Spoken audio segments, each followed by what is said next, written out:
Hi, everyone. Hi, it's really a pleasure to be here. We are really looking forward to this event.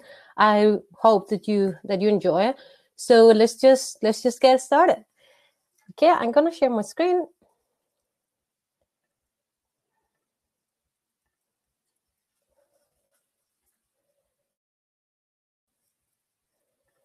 Okay, seconds to see if more people join.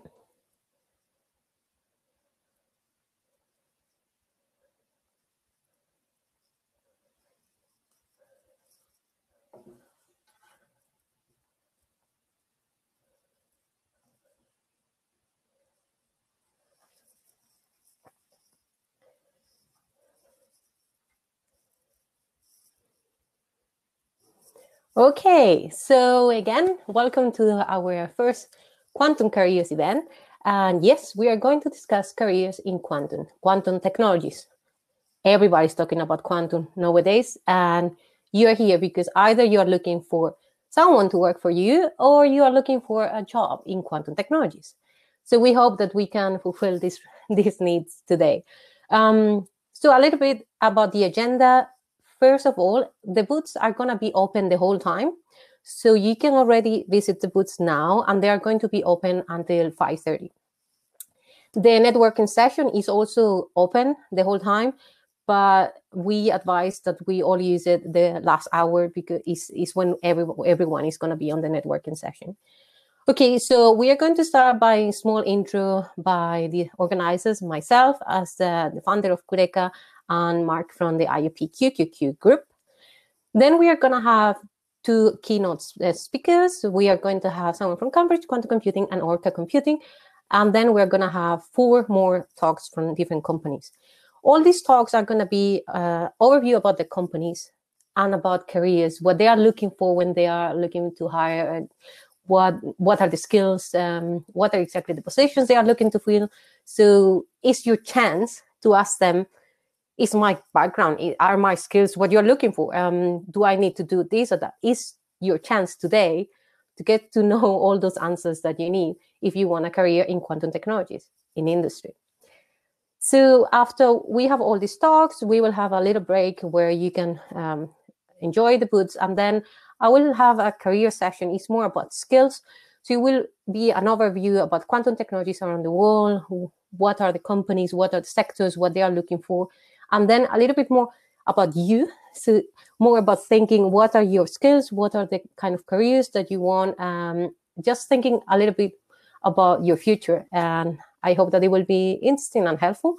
You have the chat option on the right, so just feel free to ask anything there.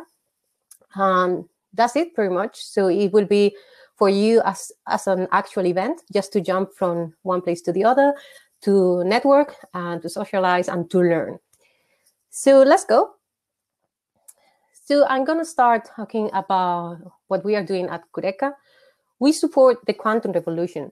And if we think about quantum technologies in general and any kind of emerging technology, you know, everybody's talking about how different the things are between academia and industry. And it's true. I moved from industry into academia. Now I'm an entrepreneur, and all these different kind of positions they look at a different way how to do things. Imagine if you think about the government, the people who are giving money to the academia, to the research, to the science, to develop the technology, and even the general public, they read all this news in the media. When in general we talk about quantum, people already get scared. They think that quantum is a nerdy word, is weird. They don't know how to act. And that's what is happening. On top of, in general, this gap that we find between the different stakeholders is the fact that quantum technologies has this kind of weirdness feeling that is making these gaps even bigger. And that was really the reason how QURECA was born. It was to create a common language between all these different stakeholders in the community to make everyone ready for quantum, being an individual, quantum startup, or a big company. And at the end, what we want is to create value, to create an impact, and to create a business. That's what we are all creating right now with quantum technologies. So we offer different kind of services at QURECA.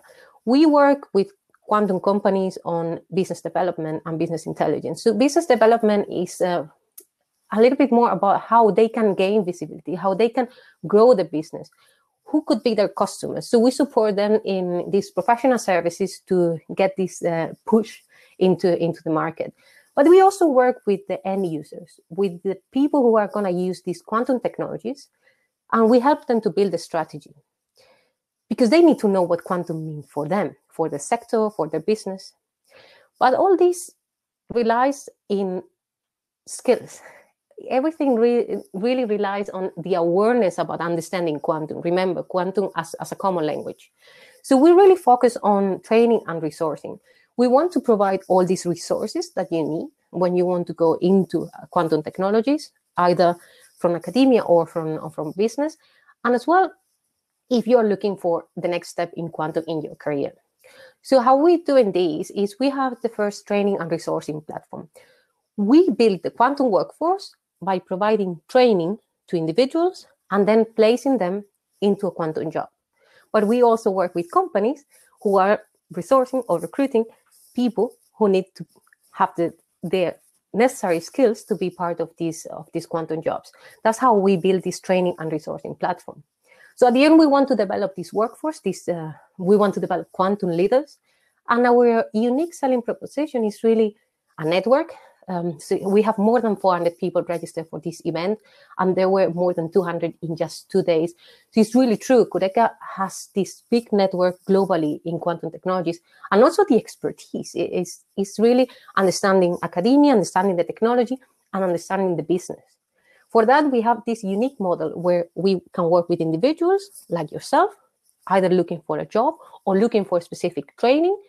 And then we work also with companies for professional services, business consulting, and also training, because there are also a lot of people in companies who want to upskill themselves to be able to understand quantum, as well as, of course, recruitment, as we are doing today.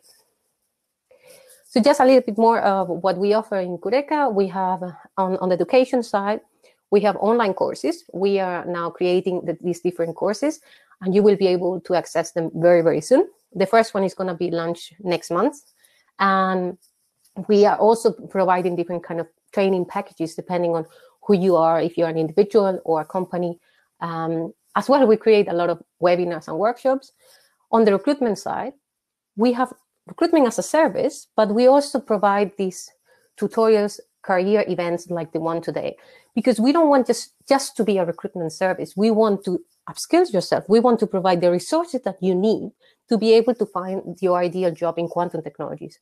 And for that, that's why we want the skill sessions later. It's going to be more about understanding what are your skills, what do you need to do, some tricks about how to make your CV better, for example.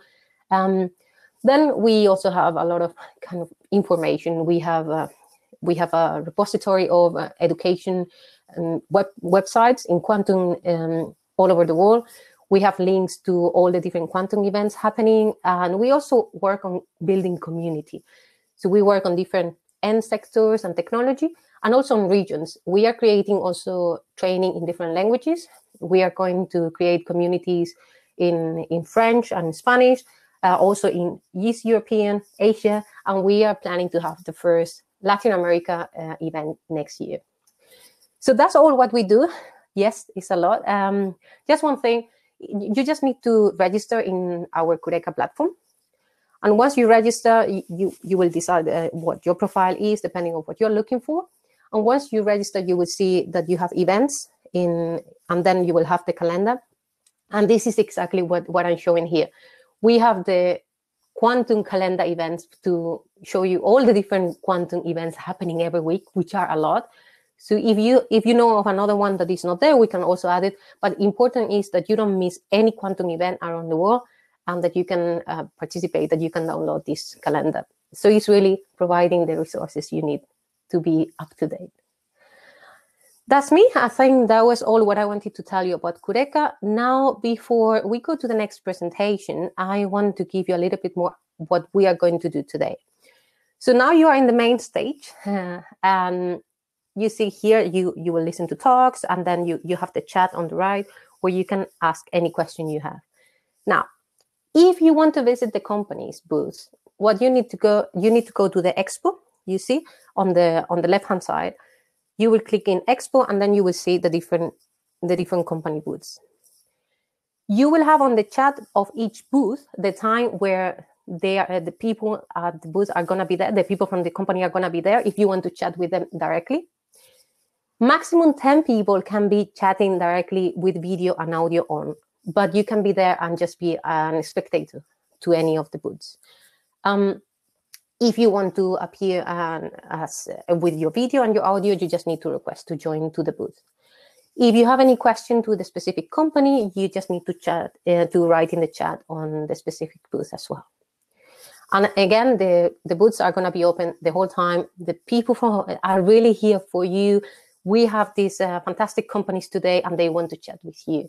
So just take the chance, because we don't have so many chances today to network with the people we would like to. So just I hope that you enjoy this. Then about the speed networking, as I said, this is open the whole day, but we really advise you to do this the last hour. So it will be at 4:30 UK time. So this is gonna be really random networking, but we did it in a way that if you're an individual looking for a job, you are going to be matched with someone from a company, and vice versa. Because there are much more individuals than people from companies, you might need to wait a little bit to be able to be paired with someone, but just wait a little bit, and then you have up to 3 minutes to talk to that person randomly. And this has been very successful in other events, so I really hope that you enjoy. Another thing, if you're in the networking and you want to connect with the other person, you just need to accept connect, and then you will have the profile in your profile in hoping you will have all the information from the other person. I think that's all the housekeeping for today. So I'm gonna stop sharing.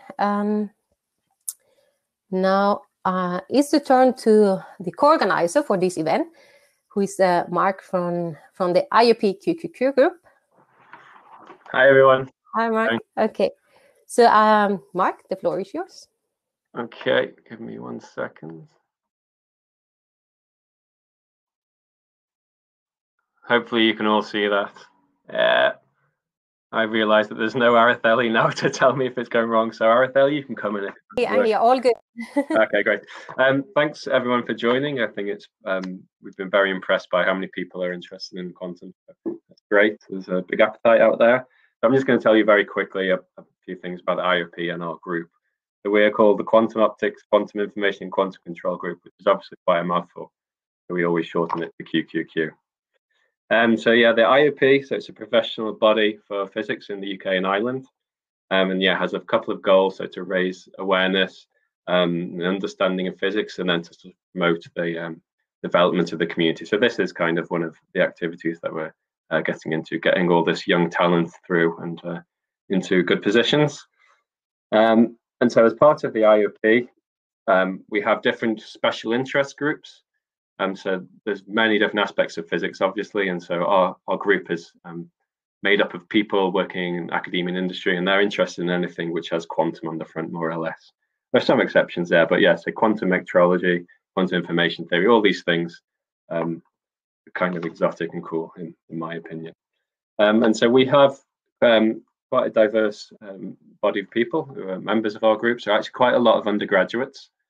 To people like you guys, members of the group, and that's one of the things that I noticed when joining the group, was that there were so many undergraduates, and we should probably try to serve that community better. So if you have feedback about other events that you'd like to see, just drop us a line. Okay, so what do we do? Well, we spend a lot of our time organizing conferences and workshops and things like that. So one of the things is called Photon 2020, which is a big UK conference. Also things like Bristol Quantum Information Technology Conference, which is coming up next year.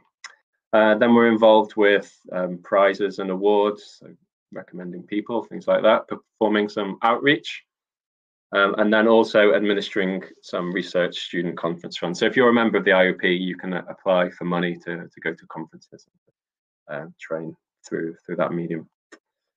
So yeah, that's it really. If you're interested in joining, there's lots of information on the website.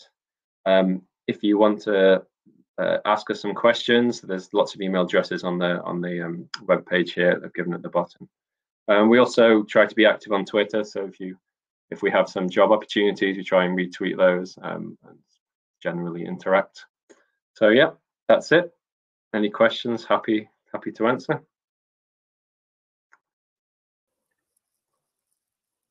Okay, thanks, Mark.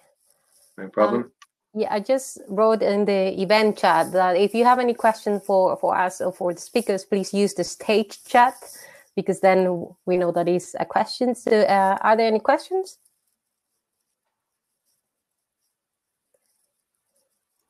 So far, so good. Okay, good. So, okay, so see you all later then. I'm going. Okay, good. Thanks, Mark. So Mohammed is asking how to know the upcoming events.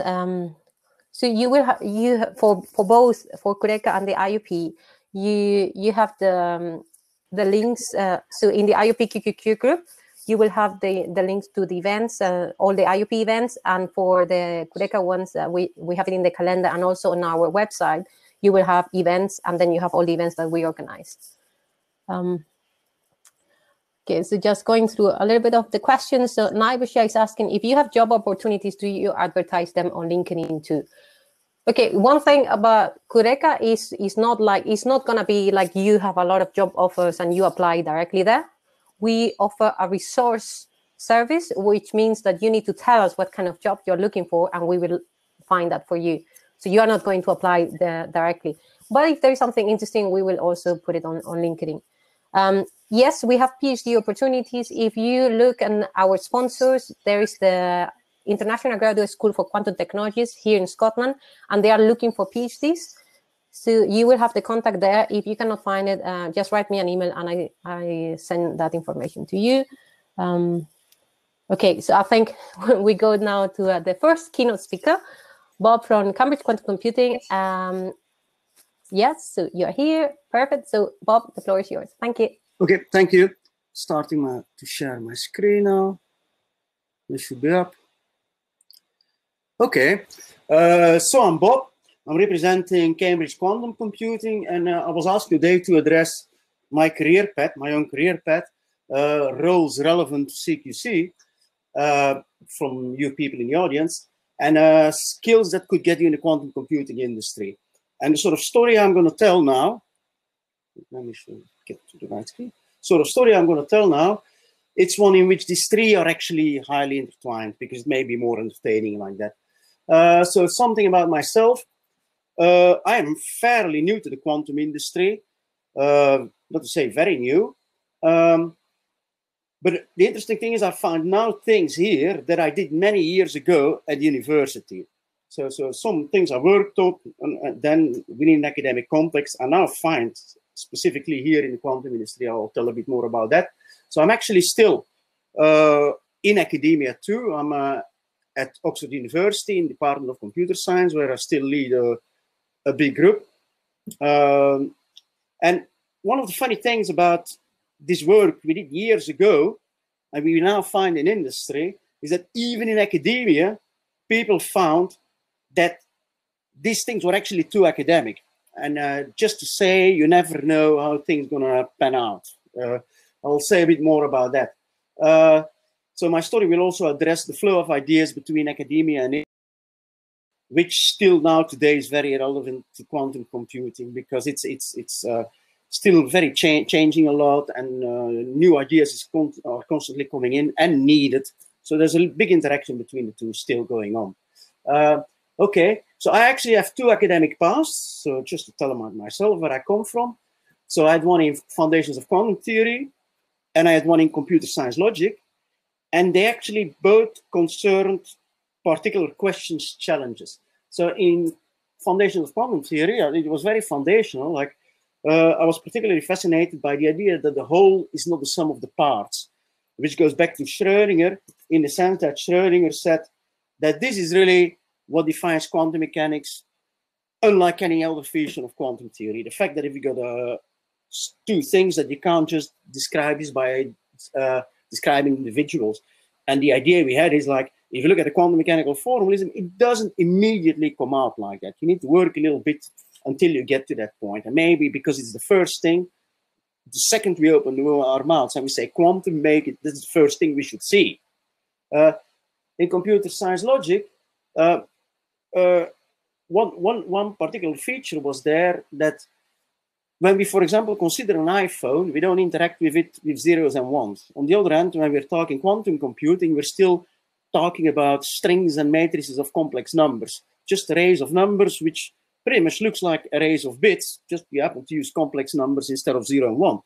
So, and in computer science, we call that low level. And so the question was, can we make quantum mechanics more high level so that we are not just hacking with numbers?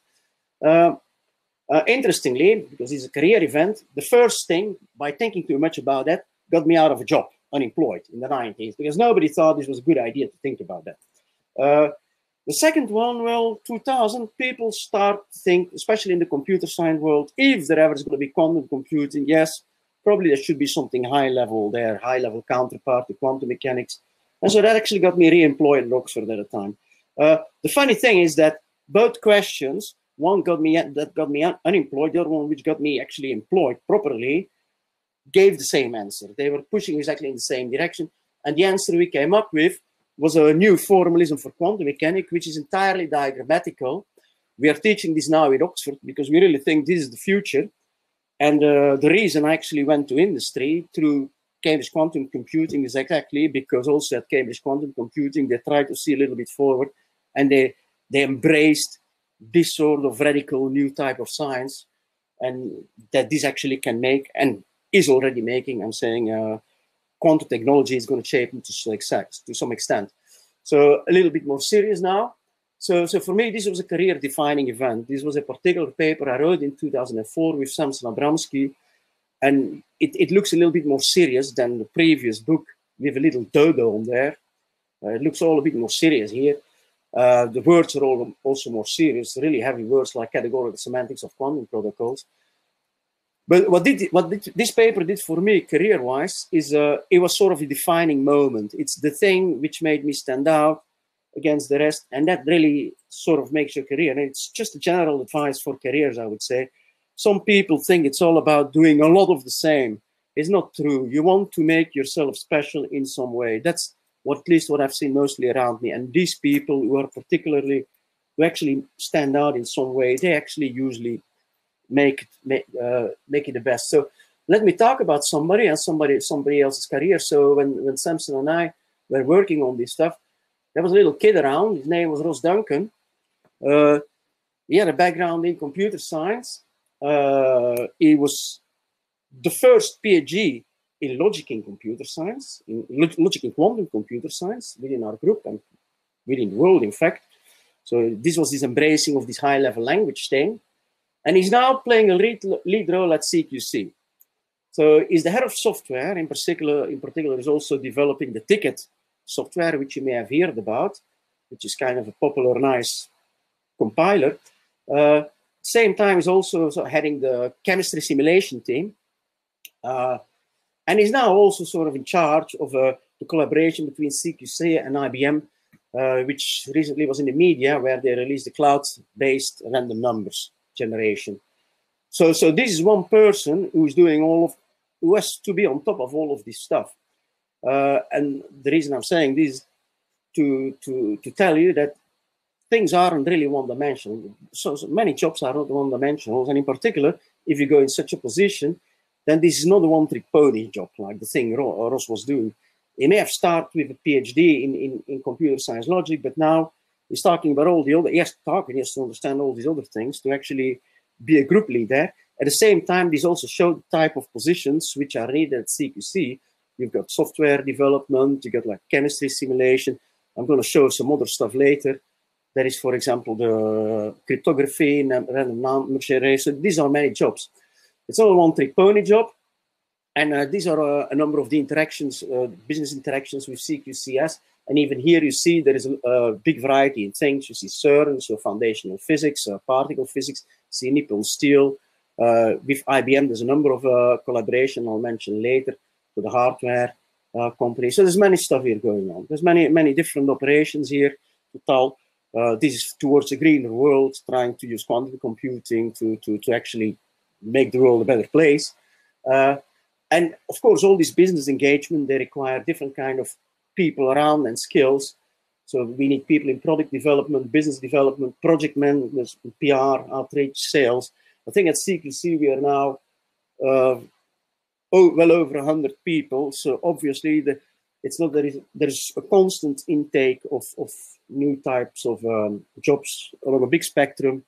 Yeah, so talk to our people and see what's needed. Okay, so back to the science story. So Rosa and I, in 2008, we came up with something which is called ZX calculus. So this was in this particular paper, Interacting Quantum Observables and Diagrammatics. This was building further on this idea of making quantum mechanics more high level. And so the foundational idea we had here was that we wanted to split the atom of quantum information processing.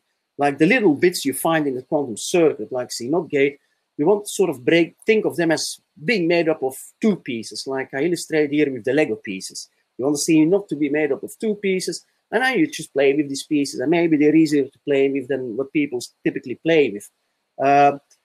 And if you look at this slide, then you see what you see on the left is how you would write it in standard quantum mechanics, quantum formalism. It's like a horrible matrix with things.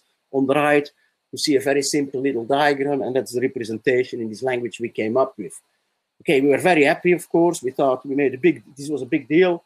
And then one very honorable QIP referee, and he was definitely not the only one, many others did that too. He said, nice pictures, so what? Oh, and yeah, okay, that was 2008. Oh, this is never going to be important in quantum computing whatsoever.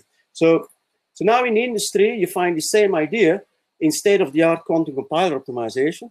So if you got a quantum circuit and you want to make it sort of very nice, very simple, so that you can put it on a current quantum computer, then you use this language. That's sort of one of the best methods we have now. Well, for many tasks, it's the best method we have. Is exactly this sort of language to do something. So yes, it is playing a role in industry. It's now built in the ticket compiler too, because there it does the optimization. In Google, people like Gidney use it for surface code error correction, which will become important once quantum computers become bigger. So in the Qiskit camps, Abe Aschau and Sebastian Hassinger, they're also using this to teach people basically how to work with quantum computers. So it's playing a role there. And there's something I'll talk about later. It also plays a role. So it's kind of a funny story that there was an amount of like skepticism towards this. And as a matter of fact, this is now more prominent than the work which was done by the people who were skeptical at the time, of course. So what I want to say here, the future is something you can't predict. I mean, this is a very basic physical principle. It's one of the, but you can't predict the future. And within this technology, quantum computing technology, we don't know where it's going to go anytime soon. So one has to be flexible. Now, one thing, if you know a little bit of the history of science and technology, then you do know that revolutions were never driven by the mainstream. So you have to be a little bit adventurous. And I think there where things are more adventurous, that's where really it's going to be happening. Now, I mean, I want to make a step up, and I think the coolest stuff really happens when worlds collide. So in a way, quantum computing was itself a collision of two worlds, like computer science and foundational physics. I'm now going to give another example where I'm myself very active in, where we got two different worlds colliding. Okay, so around 2008, at Oxford Uni, where I was then, there were a few people. Like one of them knew something about grammar algebra. This is basically the mathematics of grammar. Like why is a certain sentence grammatically correct and another one not? That's a piece of algebra. It goes back to people like Chomsky, and that's the sort of thing that people were doing. At the same time, there was the more modern vector space NLP, which people now know very well. It uses now a lot of deep learning, machine learning. But the idea is that you got vector embeddings of words and you work with that. And these two things were very different pieces of mathematics. Now, one was grammar and one was meanings. Now, of course, when we say words and we say a sentence, then they're both there together. They live there both together. And there was a big question how you can combine these two. Nobody actually had come up with a good answer to that. How can you combine these two? And this is, I mean, but we know how to combine them because we don't have dictionaries for sentences, we ourselves. If we hear a sentence we never heard, and we know the words, and we know the grammatical structure, we know what the sentence means. So how do we do that? So it's kind of funny that there was no answer for it. Now, the really surprising thing is that the piece of mathematics that was able to combine these two was exactly these new quantum mechanical formalisms with pictures or with category theory or whatever you want to call it. And so this is like two completely different worlds colliding here. You've got on the one hand, the people thinking about natural language. On the other hand, there is like quantum mechanics, maybe in a slightly different dress than you usually have it. But it was a clear case where two different worlds collide, and I find this very exciting if something like that happens. I mean, the media found this exciting too, so we got a lot of media attention. But you see words there like quantum linguistics and quantum linguists, and we were really scared of that because we thought, I mean, this is a little bit a story about PR, because we thought people are going to think we are a bunch of crackpots. Like, who believes that there is any connection between language and quantum physics? And because I don't believe it myself. I don't believe it myself that they're in any way deeply intertwined or something. So we tried to avoid that question until there suddenly were quantum computers. And since we use quantum mechanical formalism to talk about meaning and grammar at the same time, let's just stick it on a quantum computer. Let's stick language on a quantum computer. This was first proposed by myself and my, at that time, PhD student, Will Zhang, who then was in the process to move to Rigetti Computing, which was one of the first hardware companies after D-Wave, which start to make some name for themselves. So we'll move there. Let's see what sort of career path will follow. So Will had a background in physics. Then he was an Oxford Blue boat rower. He was, in fact, if you remember, one of the boat races between Oxford and Cambridge. At some point, there was a swimmer in front of the boat. Well, Will was in this boat. So he was very annoyed by that swimmer. He got a PhD in computer science. You see, physics, computer science, double education. He was at Rigetti at the head of software. He now started a non-profit organization, Unitary Fund, which actually hands out small grants for people to do interesting things. Pieces of program they want to make and things like that. But then now, more recently, he's become the head of quantum at Goldman Sachs. And so that mainly focuses on quantum finance. So you see a lot of, again, the story that one shouldn't be too much of a one-trick pony if one wants to go to some sort of lead role in this business. Because again, it's still changing. New ideas are still needed. A bit of flexibility is always good. Okay, so let's now go to where I am and how I ended up going into business. So there was the first idea by me and Will, like figuring out that we could put it on a quantum computer and that we would get, of course, quantum advantage.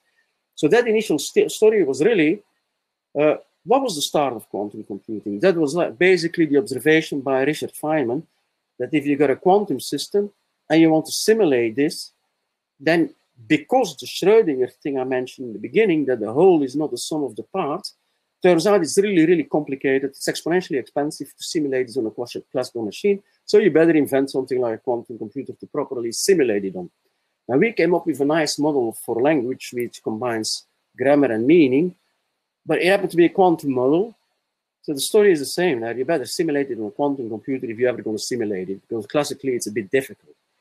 Okay, so Will and I figured out that I mean, yeah, you just stick it on a quantum computer, you can do this, and you get speed up. But these were like quantum computers from I don't know which far future. We actually said, no, why don't we try to do natural language processing now on the things which already exist? Natural language processing is a very cool task. It's sort of the mother of all AI to some extent. Historically, the mother of all logic. So this is the sort of thing you want to do on a quantum computer. So we figured out how this should be. And this is actually not that easy because in classical computing, you can just stick your data on your machine. In quantum computing, it actually doesn't work. You have to come up with crazy ideas to put it on. But then again, we figured out that the particular way you put your data on a machine gives even more preference to doing or benefit to doing natural language on a quantum computer. So because we effectively did this, meanwhile, we did this on the IBM machines, and we've done this also on IonQ machines. This was question answering. We trained the quantum computer with some knowledge in the form of a bunch of sentences, and then we start to ask it questions, and quantum computer gave the right answer.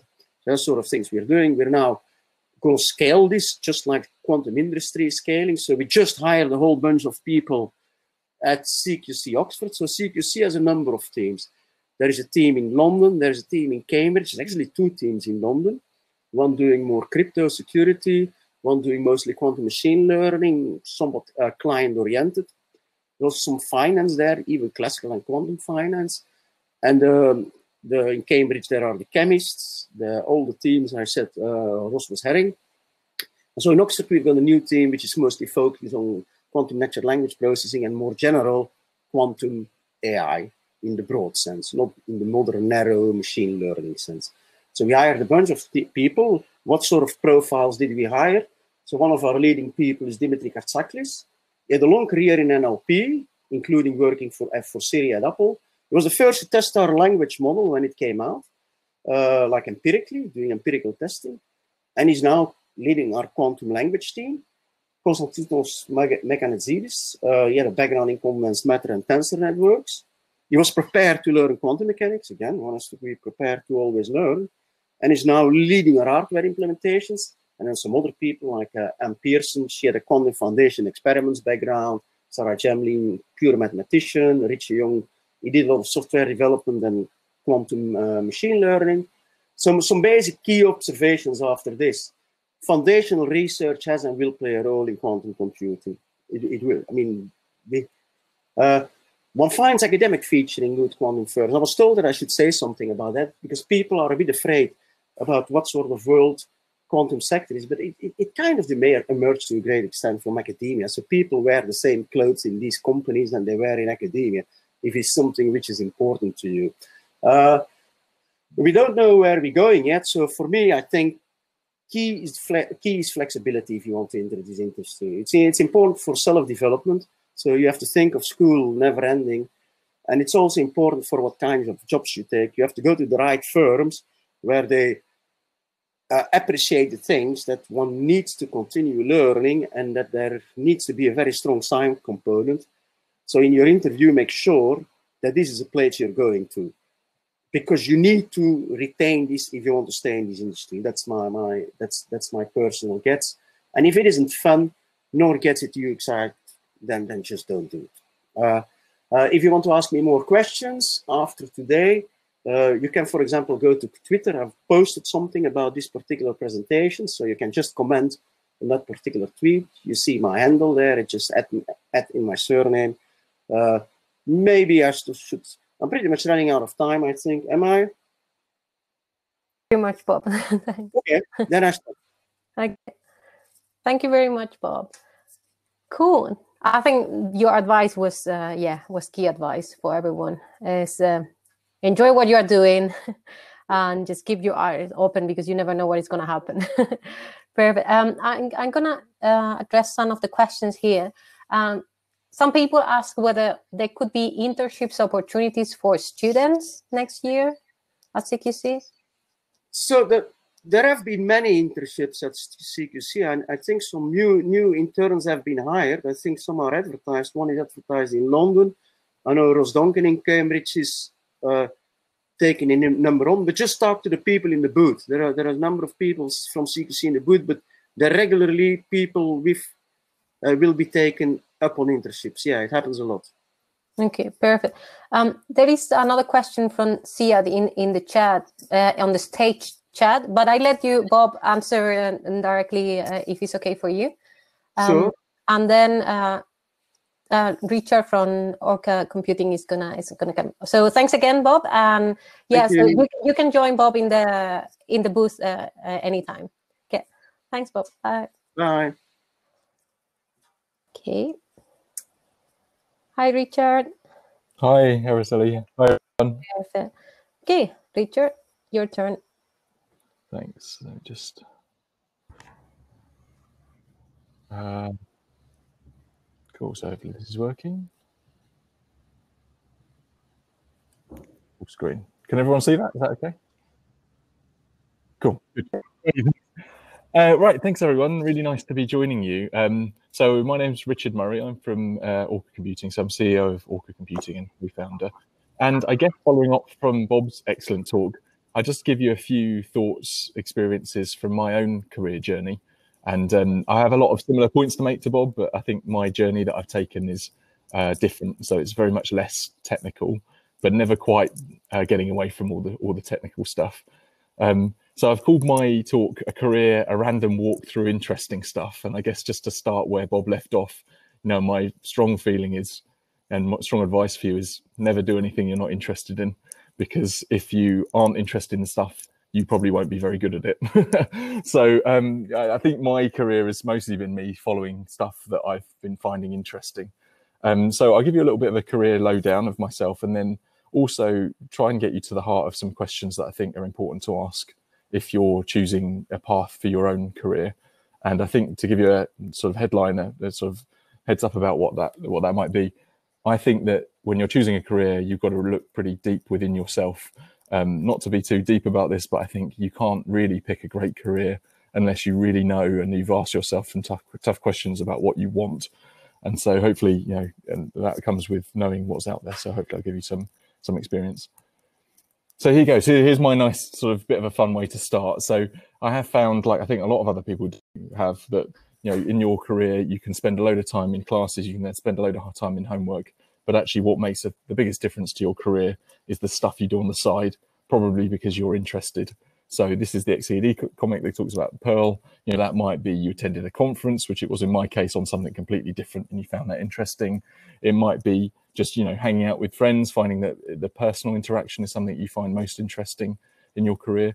But it's quite often the stuff that you don't think is maybe directly related to your career, which turns out to be the most important. So I'll try and take notice of that. So my career started probably like a lot of where a lot of this audience are. So I did a PhD. I did my undergrad, master's, and then PhD at the University of Southampton.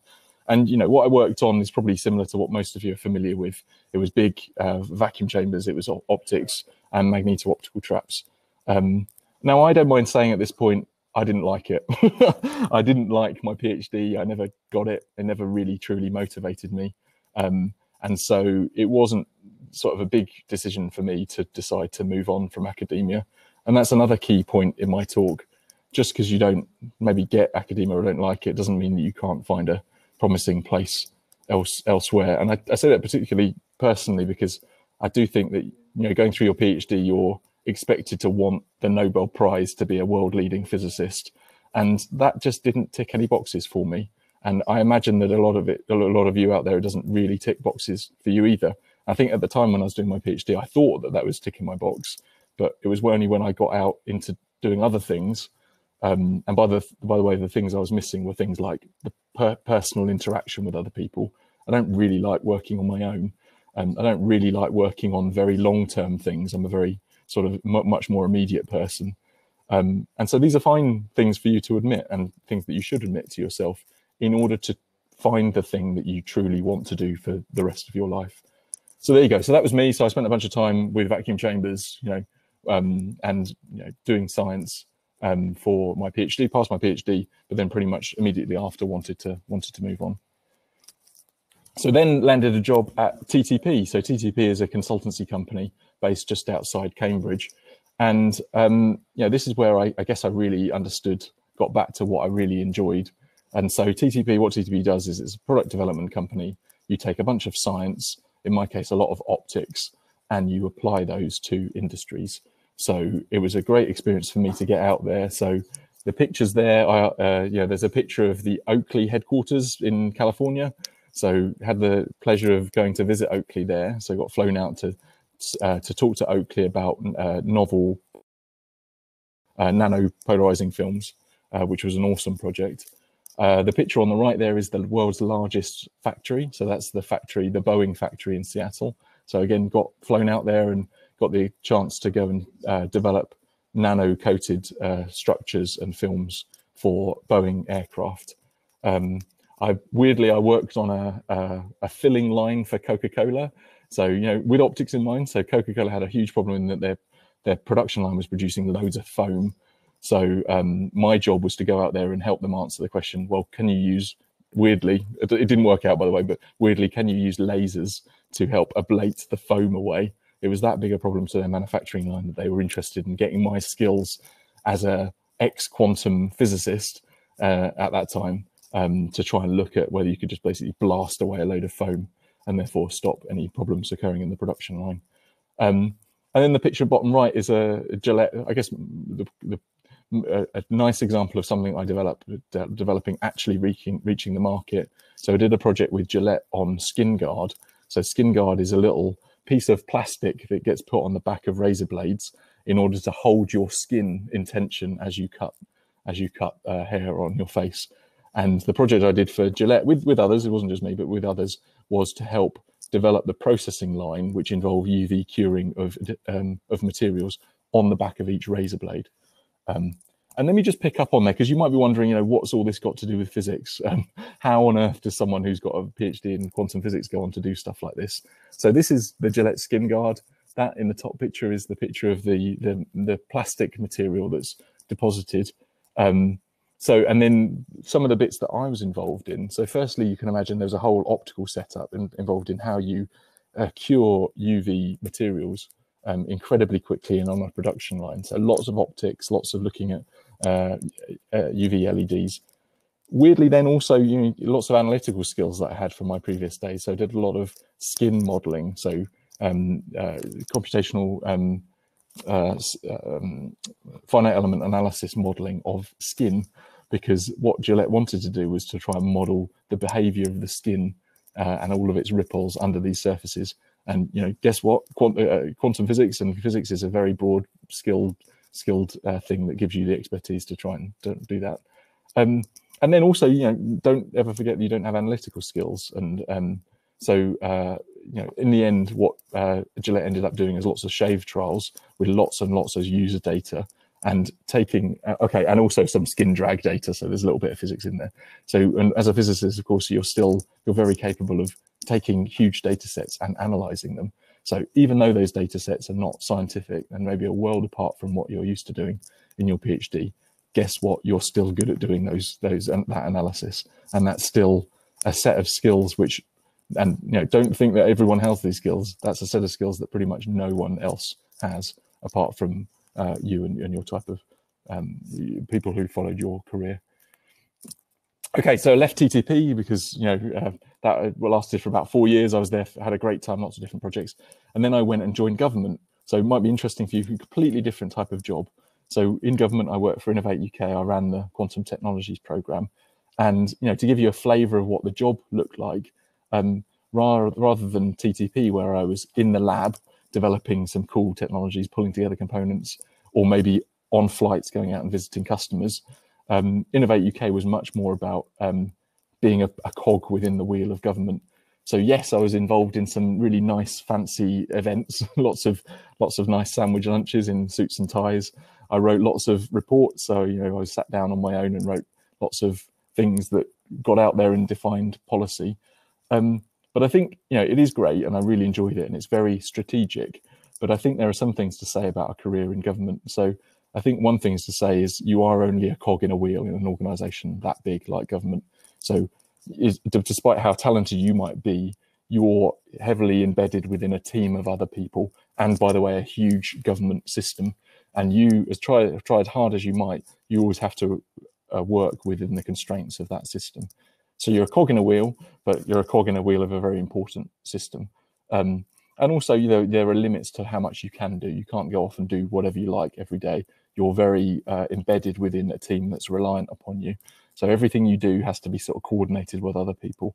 So I guess unlike TTP and unlike your career in academia, this is about you being maybe quite constrained in what you can do, but of course with the added upside of having an impact on something which is much, much broader than you could do on your own. So that's what a government looks like. That's what a career in government looks like. So then after that, I left industry, I left government, and I went back to industry. I sort of decided I didn't want to be a full-time civil servant, but I wanted to get back to what I really enjoyed my days at TTP, sort of building stuff and then seeing who would actually want to buy it. So Teledyne ETV had a really awesome project to build a quantum gravity sensor, so cold atom rubidium interferometer. And it was my role to lead that project within Teledyne. And I guess talking about this now, and I guess this is going back to industry, still working with technology, but now to give you a slightly different feel, my role in that project and in that company was not anymore to be in the lab working with technology.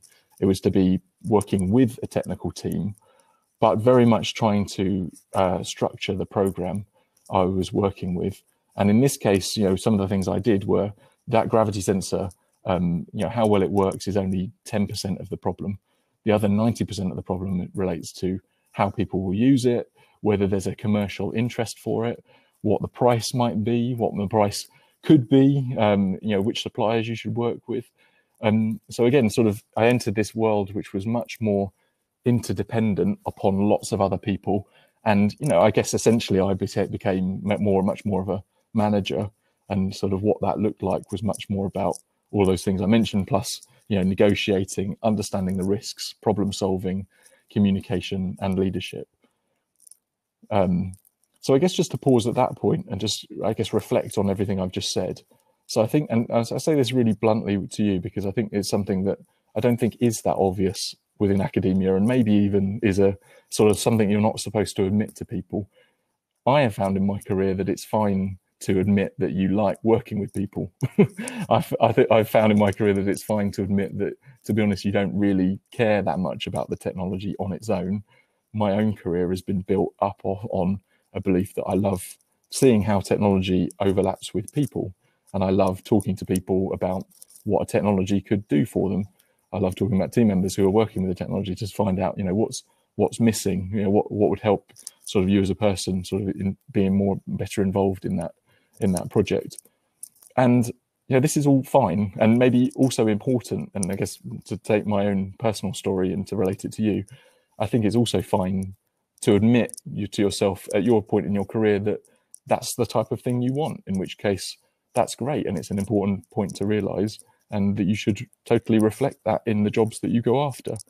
So I think it's very much what I'm trying to get to here is a point that you should really dig deep and try and find out what you want, and definitely go after the jobs that meet what you really want deep down. Okay, so nowadays, I have the awesome opportunity to be running ORCA Computing. So ORCA was a company that we started back in November. So in fact, today is our first birthday. And ORCA's looking to build up photonic quantum computers. So, back to my story. So my role in our journey was not to be the inventor of the technology. I'm lucky enough to have met some really awesome people who've done that, who came up with a novel approach towards quantum computing based on photons. But really important, that's not to say that my role isn't important, because in the journey from taking that device as an experiment or even a thought and turning it into a business and even, in turning it into a set of products, requires a huge number of other skills. To be honest, boiled down, probably I would say summarized as relating to people. And I think that might be my own journey to find out that that's the thing that I want to do most in my life. So there you go. So ORCA's doing lots of really neat experimental stuff. So the guys I work with are phenomenal in the lab at taking lots of off-the-shelf optical components and electronics components and architectures and theoretical things, and using those building blocks to build up a quantum computer. But my role is maybe different from that. And I don't want to put you off too much, but my role in the company is to leave those guys to do a good job in the lab. But my role is mostly related to the people. So again, that's the thing I find the most enjoyable. I talk to investors, I talk to customers, I talk to suppliers, and you might think this is airy-fairy, but if there's a tremendous art in response to actually talking to people about what they really want with their technology and helping to structure proposals in a way that makes people actually want and care about buying something from you or investing in you. I do spend a lot of my time my day with spreadsheets, but you know what? I love spreadsheets. Sorry, it's an embarrassing secret, but again, back to what I was talking about. Put me in front of a huge spreadsheet where you can fiddle around with some of the numbers and see, oh well, if I spend this this £10 on this thing, then it's, is it better or worse than spending £10 on this thing? I'm in my element with a spreadsheet. And, to the point about a startup, yes, I also do some of the hoovering. So, as a startup, some of the things that we do are all getting involved in all the jobs. And yeah, that also includes hoovering. So I guess, within this startup environment, lots of different types of jobs may be relevant to different people. Okay, so just coming towards the end now. So this is really a few points really directed at you. And I'm sorry if I'm belaboring this point. If I was to have my time again going through my PhD, I would spend a whole lot more time thinking about what I really want, not what my parents expect of me, not what my PhD supervisor thinks they want me to do, but really digging deep into what do I really find interesting and what do I really want out of a career. So I think there are some key decisions that you should make, and these have a huge impact on things. So no two companies are created equal. So do you want a big corporate? Do you want a big, huge organization and you're a small cog in that organization? Or do you want a small startup where maybe you're involved in much more things, where your work matters? There's nothing to stop you from doing what you need to do. Do you want a high risk career? Do you want to just go out, join a company where it's not quite clear what you're going to be doing, but there's loads of opportunity and opportunity for reward? Or do you want something more stable? Do you want the ability to maybe show to your bank manager that you can afford a house? Maybe not so possible within a small startup, or maybe it is, I don't know. But do you want the stability? Do you want to be left alone, or do you want to be working with people? Do you want to be a cog in a machine, or do you want to be independent and not reliant on anyone? And then maybe some more practical measures that are, again, really important. Do you want to relocate? Like, where are your family? Do you want to live near your family, or do you not necessarily mind? Do you want to move, and how much do you want to move? And then, do you want to travel? How do you want to be away from home? So some of my sales roles in the past, I was spending 3 or 4 nights a week in a hotel. Do you want that? It sounds great. It's actually a completely different matter when you're doing it, because you are away from home. So do you care, like, if you're having meals in the hotel restaurant every night, or not? Maybe that excites you, or maybe it doesn't. And then in terms of, to wrap it all up, what have I learned? So absolutely priority for you right now is to be confident. So if you're not confident at the moment, really take my word for it that you are at the pinnacle of your career. You have skills that no other set of people have. Your ability to be analytical, taking away from your specific domain expertise, your ability to be analytical applies to many, many industries, and many, many industries are desperately looking out for people with your skills base. So be confident and be confident. But don't be arrogant. You definitely do not know everything, or in fact, you don't know, to be honest, very much, particularly about how life works in industry. So definitely be prepared to learn, and don't go into jobs thinking that you know everything, because if you pick a job that you know everything, it's probably not an exciting one anyway. Definitely, I think Bob talked about this, definitely always take the opportunity to keep broadening your skills. So back to my first slide, some of the things I learned, which I didn't think actually were that relevant, turned out to be incredibly relevant to my future career. And I would say, it is rare to find a job that is specifically designed around your specific set of skills. So of course, in quantum, there are lots of them. So, and we have them. You may find a career that's just based on the thing you did in your PhD, and that might be great. But chances are, even if you do find that job, you will still become reliant on other things, your ability to work with people, your ability to know about new, optical control processes, electronics, other things. So do take the opportunity to always broaden your skills. And then really important, no two companies are created identical. So I guess there's this view of industry, like industry are all the same. Every single company I've worked for has always been different. So always do your research, find out how fast the company is growing, what the main markets for your company's product are. Does the company have a product? What does the team look like? Do they eat lunch together? All these things, find out. And if there's only so much you can find out on your on the website, maybe ask people who work there, maybe ask those questions in interview.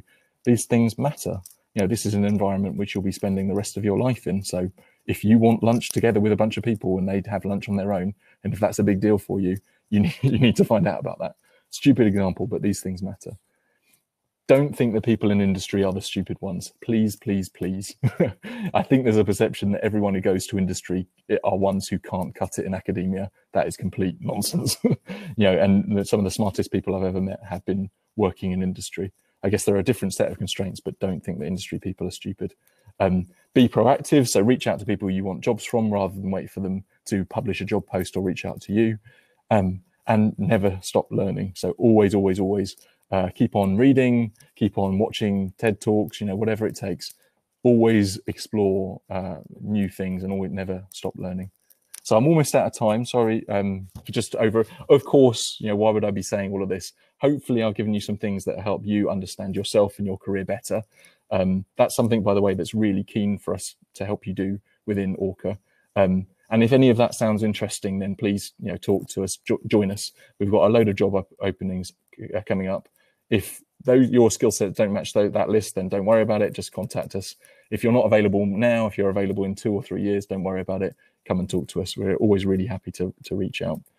So there's our website and my email. Again, really happy. If you have any questions about careers, how things go, then just let me know. Always happy to answer questions. And with that, I'll say thanks very much. Thanks, Richard. Really, really fascinating talk. I must admit, when you said that you love Excel, I always tell everyone, if you are not going to do science or engineering directly, all you need to know is Excel and PowerPoint. That's a management role, right? Yeah. But, well, maybe. But it's true, people. And another thing that I always tell people, that the most difficult thing is not actually learning quantum physics, is able to manage people. That's the most difficult skill to acquire, because nobody's going to teach you that. So very good. Yeah, totally. Yeah, I think there are challenges everywhere. And with a person who's done quantum physics, it really sets you up to answer those really hard problems. Correct. We are really late. We are almost 15 minutes late on the schedule. But just one question from Mike Gallegos. He said, how has your company adapted to the pandemic? Are they considering work from home opportunities after this new lifestyle? A few. I mean, to be honest with you, right now, all of our roles are based in the lab, and you can't really work from home while you're supposed to have a lab role. So we do have a few, mostly on the theory side, work from home opportunities. We're quite flexible, I guess, is the way we've coped. So people quite often have a split, sometime working in the lab, sometime working from home. We find a way. That's what you have to do. Perfect. So if there are other questions appearing on stage chat, Richard will be able to answer there directly. Otherwise, you have his email, and also you can visit the ORCA computing booth. Okay, thanks, Richard. Thank you. Okay. So that was our keynote section, and we just jump into our next section with 4 more talks from other 4 different quantum technologies companies. And Leonie from Riverlane is going to come next.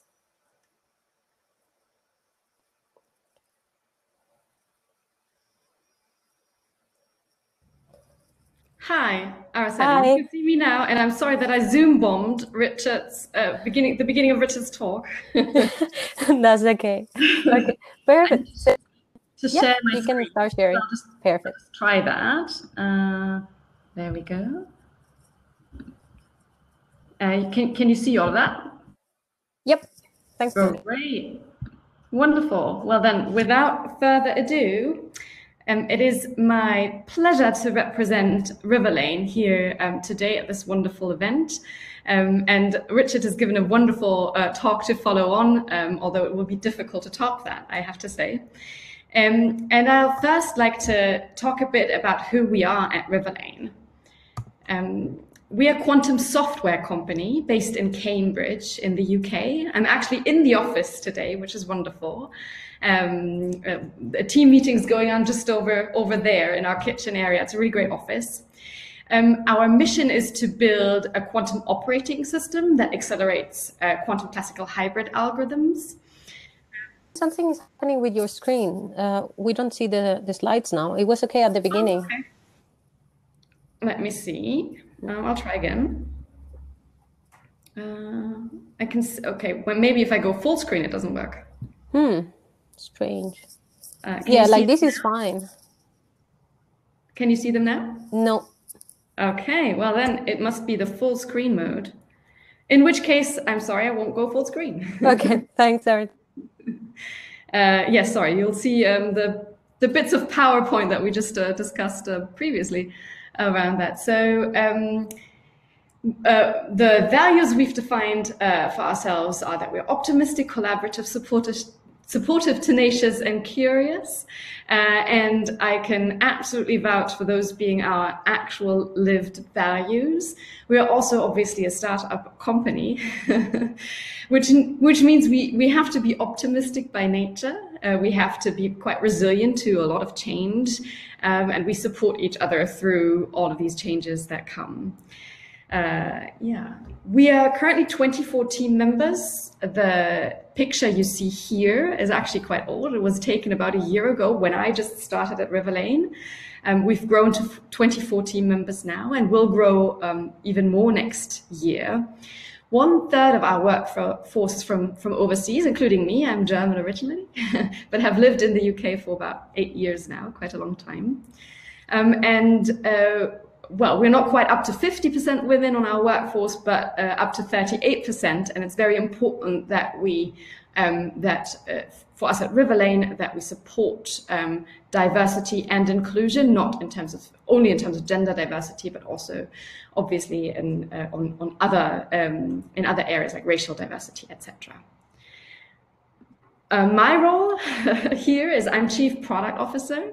What that means is I try to make sure that we, as a company, build things that the community and users actually need and want, so that we don't build something that that is interesting and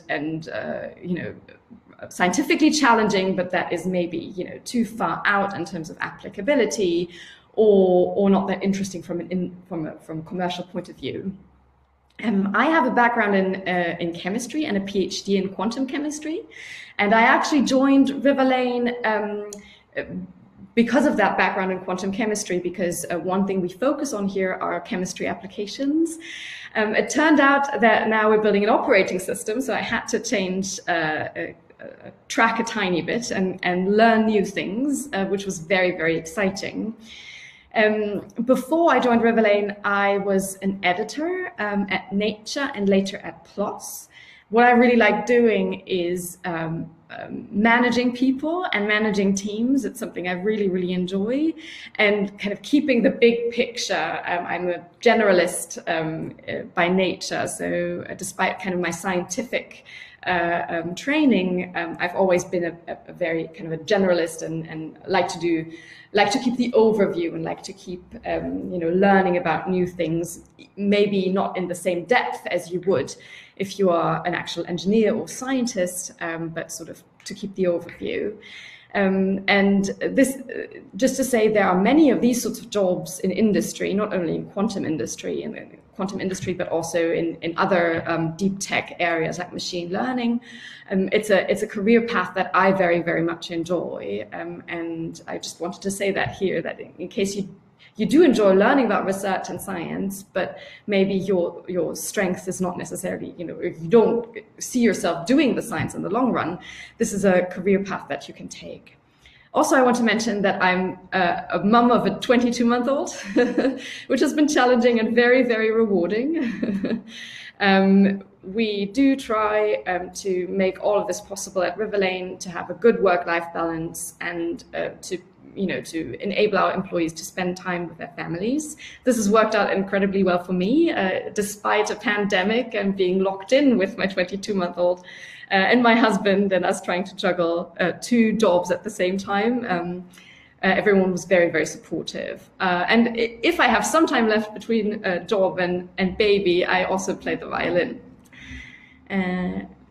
Now a bit about what we do at Riverlane. One very big area of research or R&D at Riverlane is algorithms for quantum chemistry. You can see here one of our publications, which is about the accelerated variation of quantum eigensolver. If you can see my cursor that's here. And we don't only think about algorithms and about developing algorithms for specific applications. We also think about how to optimally map those algorithms onto real quantum computers. We've recently released a paper, if you're interested in, called The Practical Quantum Computing, the Value of Local Computation, and you can find it on the archive if you want to learn more about what we do there.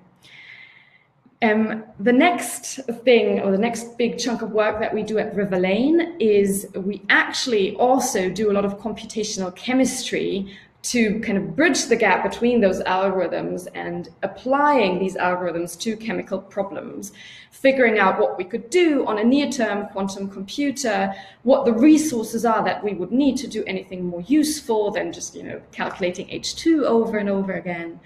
And something we've recently worked on is antibacterial resistance, because there's a lot of metalloenzymes involved. It's a very interesting case study of how you would use a quantum computer.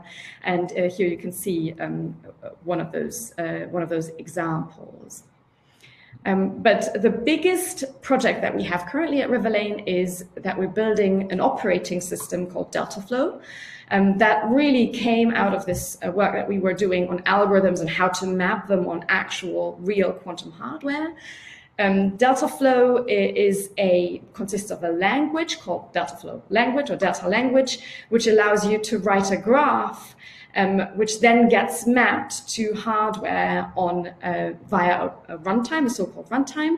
DeltaFlow is universal in the sense that it can be applied or is already being applied to many different qubit technologies, but it is also high performance, meaning that you get optimal QPU utilization, optimal mapping, or you can map the algorithms that you write optimally.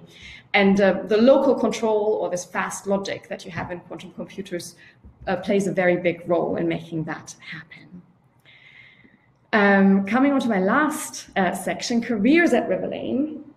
As I already said, we have a lot of different projects going on, spanning from kind of FPGA, system-on-chip engineering, to computational chemistry. So we're a very multidisciplinary team, which poses great opportunities because we learn so much from each other, but obviously also challenges in just overcoming, language barriers in terms of, how you use certain terms in certain contexts.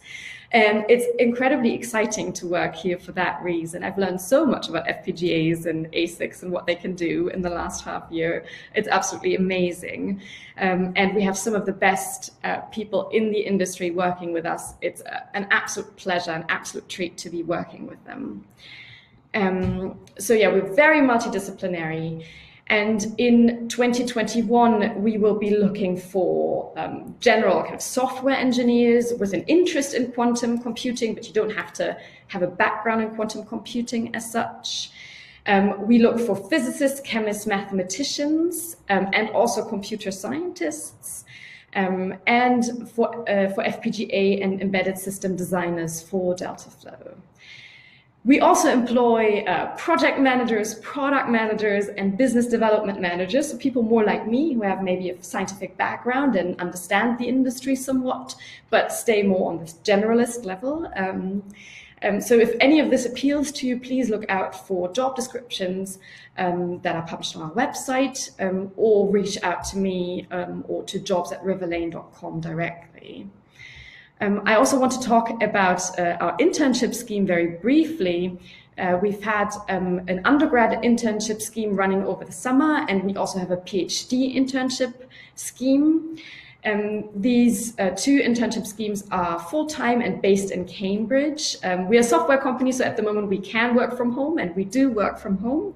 But generally, we do like to come to the office. A, it's really nice, you can see it in the background, and B, it makes collaborating a lot easier, especially with that sort of multidisciplinary team having to work together.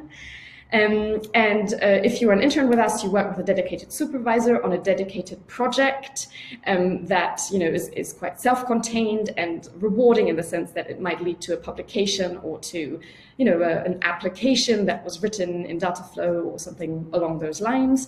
And we obviously offer a stipend for everyone applying. That's it from me. If there are any questions, I'm happy to answer them either here or also on the chat. Thank you very much, Leonie. I really like that you show how diverse is not just your team now, which is really good, but also the roles that you are looking for. This is really the message here: is no, you don't need to be a quantum physicist to work in quantum technologies company. That's really the message. And there are a couple of questions, and since we are running late, if you, Leonie, wouldn't mind to answer directly in the chat, that would be great. Okay, and remember, Riverlane is also on the booth. If you want to talk to them, you will have also access to some of the information. Okay, thanks, Leonie. Hi. Perfect. So now we have Matt from Seeqc.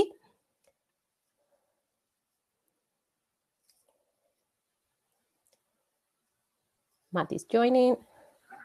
Hi. Hello. Perfect. Okay. Sorry, the heavens have just opened here, so hopefully I'll still. How do I share my screen?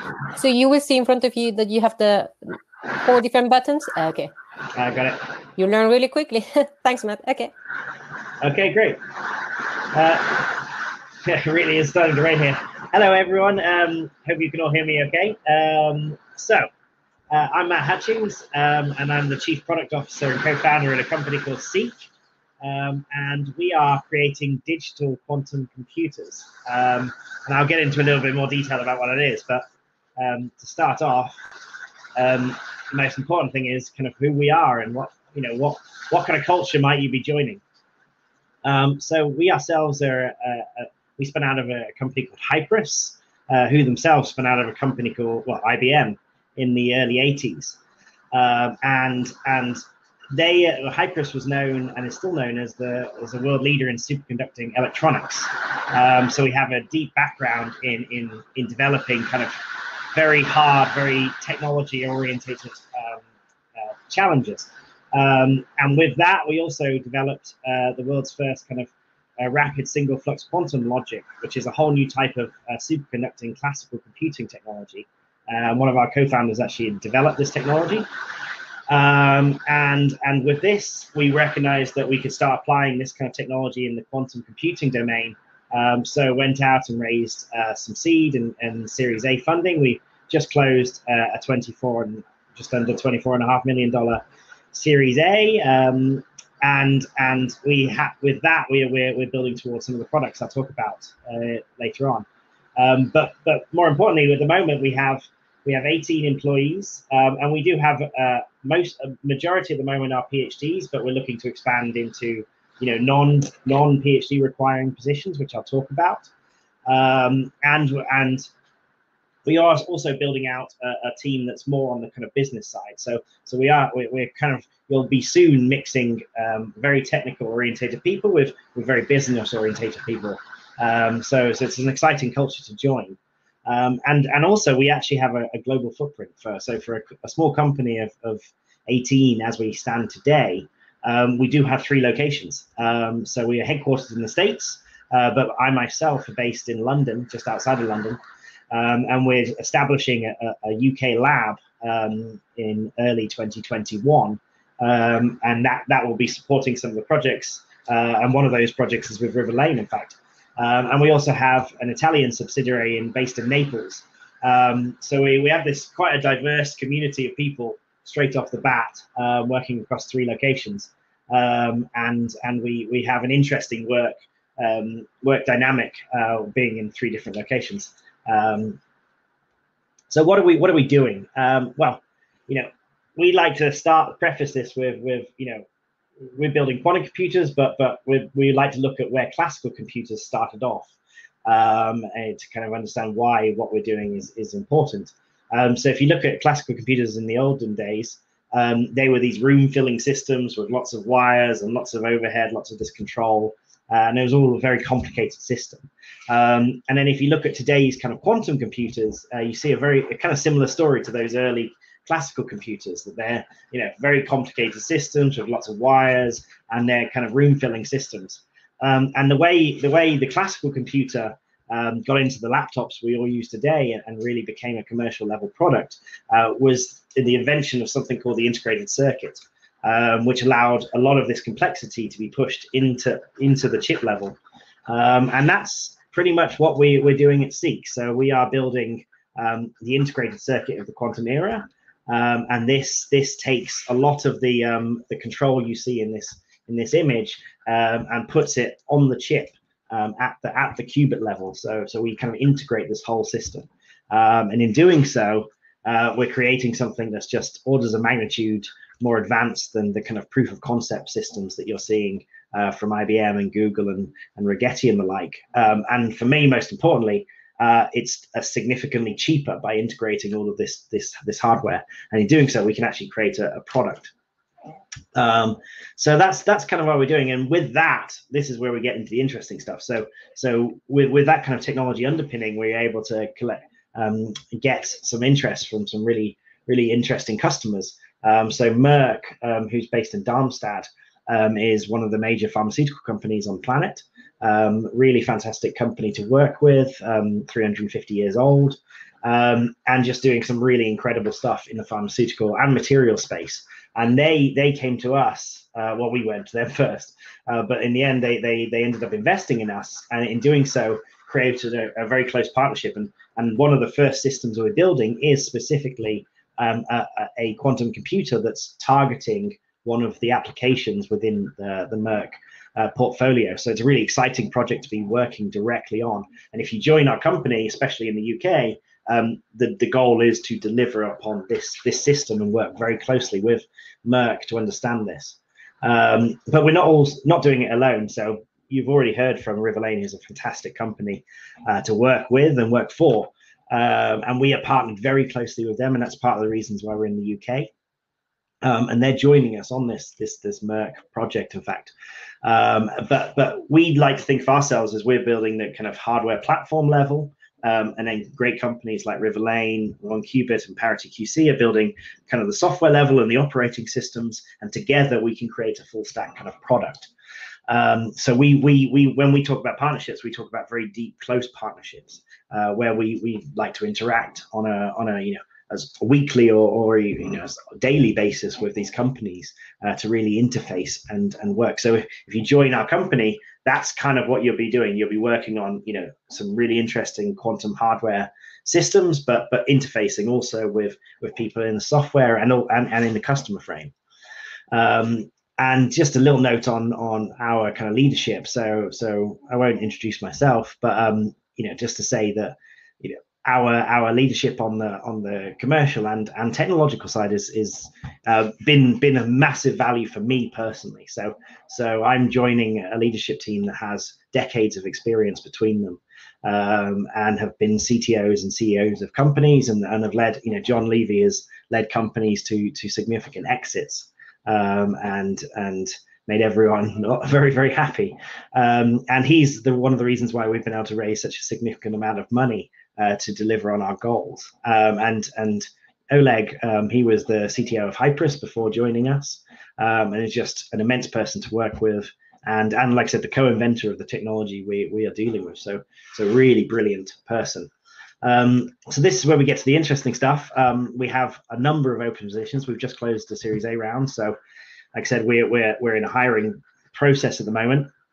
In the UK, we're hiring people on the kind of firmware side to support some of our projects. One of them being with Riverlane, and this is to take our kind of hardware and build kind of optimized compilers for it that can then back end into the Delta Flow operating system that Riverlane and others are developing. So that's kind of looking at jobs that maybe have a PhD in physics or quantum information, and you've got some understanding of how quantum information works, and then have maybe come from a computer science background as well. So we've got a wide range of skill set we're looking for that, and there is no one size fits all. So if you have a background in physics or quantum information or classical computing even, come and have a chat with us. And we've also got some really exciting some engineering level positions in both day-to-day testing. These are more in the States, as well as quantum engineers, we call them. But that really means that if you've got some experience working with quantum computing hardware in any respect, come have a chat with us. So yeah, thanks very much.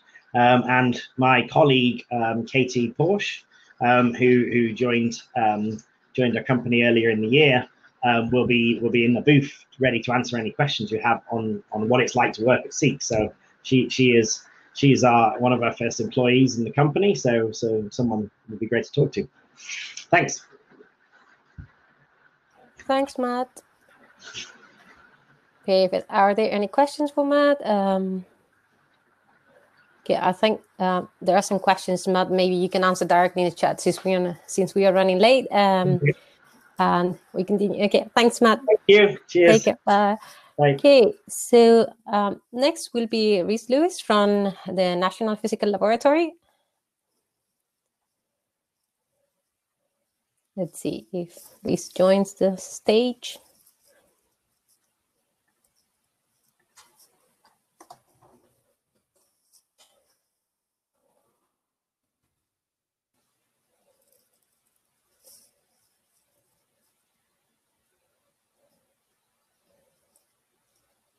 Remember that the booths are open all the time, but you can see on the chats from each booth when people from the company, from their teams, are going to be available to answer your questions, and you are able to interact directly, putting your video and your audio. So it's really the most interactive way that you can ask questions directly to them.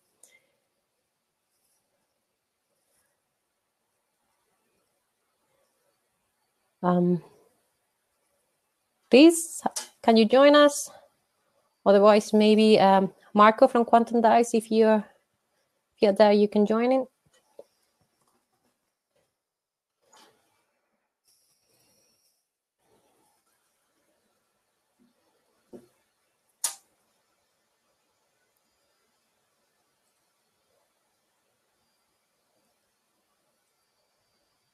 Okay, let's give a minute, because since we are running late, probably they mix a little bit the timetable.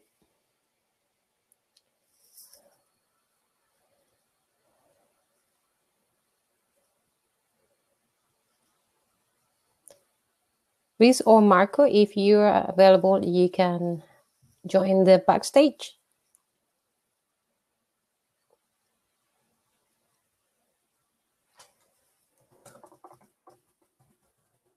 Okay, so Marko from Quantum Dice is going to join.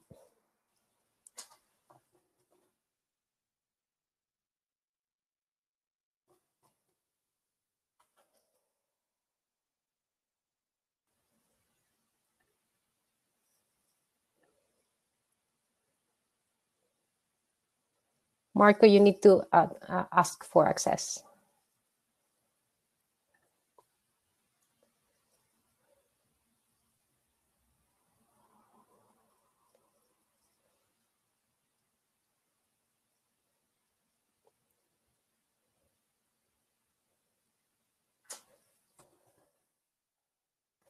Welcome to the digital world. Okay. Hello. Hi, Mark. Hi.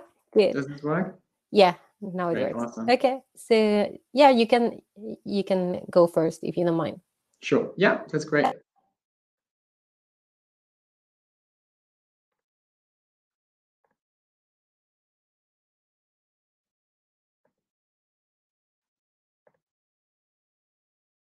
All right, awesome. Does that work? I hope so. So yeah, hi everybody. I hope you're doing well. It's a pleasure to meet you all and to talk about our company and the positions that we are hiring for. My name is Marko, and I'm the CTO and co-founder of Quantum Dice. The name partially already giving away what it is that we are doing. I'd like to introduce our company by starting with a few hard facts. So we were founded in summer 2019 by a handful of graduates as a spin-out company out of the University of Oxford. And since then, we have been commercializing IP developed in the Department of Physics, about which I'll talk to you in a bit. We're currently based both in Oxford and Bristol, which are two of the big quantum hubs in the UK, with links to both universities, and are raising our seed round, which is why we are opening up new positions to increase our team from currently 5 to 8 members by the end of this year. We're currently in projects with the UK National Physical Laboratory, where we develop a new set of standards for technologies in our field, a market discovery project with Innovate UK, and are part of the quantum stream of the Creative Destruction Lab in Toronto. An important question to answer is, of course, what do we do as a company? To which the shortest answer would probably be, we develop optoelectronic solutions for quantum random number generation. And the question, of course, is why? Well, broadly speaking, our main goal is to secure everyone's communication. And we want to do this by entering the hardware encryption market, the quantum key distribution market, and also the Internet of Things market, which has, of course, the highest volume but lowest unit price, which means the product has to be scalable. But I guess for you personally, I can imagine that the most interesting of all these questions will be, how are we doing it? Well, we use a patented source device independent self-certification architecture, or short DISC, which was developed here in the physics department by Professor Ian Walmsley's group. DISC is basically speaking just a photonic architecture that allows you to use the quantum nature of photons to generate entropy, while at the same time filtering out all classical noise which could degrade the quality of your random numbers that you seek to generate. The advantage of this is that it prevents external attacks, especially hardware-dopant attacks during fabrication.